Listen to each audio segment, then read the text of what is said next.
বলিউড অভিনেত্রী সারা খান সম্প্রতি মুখ খুললেন এক মর্মান্তিক অভিজ্ঞতা নিয়ে।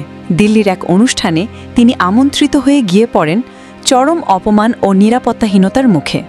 সোশ্যাল মিডিয়ায় প্রকাশিত এক ভিডিও বার্তায় চোখে জল আর কণ্ঠে ক্ষোভ নিয়ে তিনি জানালেন আয়োজকদের অসহযোগিতা, মানসিক নির্যাতন এবং পর্যাপ্ত নিরাপত্তা না থাকার অভিযোগ।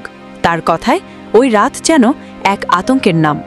অভিনেত্রীর এমন বিস্ফোরক অভিযোগে এরই মধ্যে চাঞ্চল্য ছড়িয়েছে বিনোদন জগতে।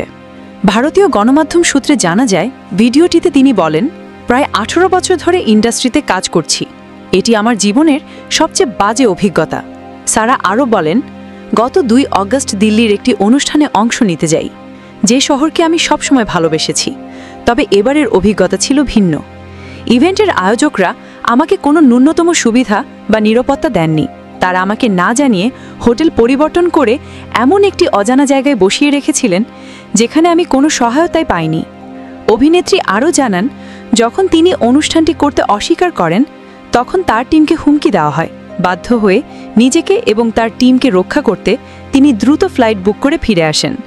এই ঘটনার জন্য যে ভক্তরা তার অনুষ্ঠানের জন্য অপেক্ষা করছিলেন তাদের কাছে দুঃখ প্রকাশ করে সারা বলেন, আমি সত্যিই দুঃখিত যারা আমার জন্য অপেক্ষা করছিলেন।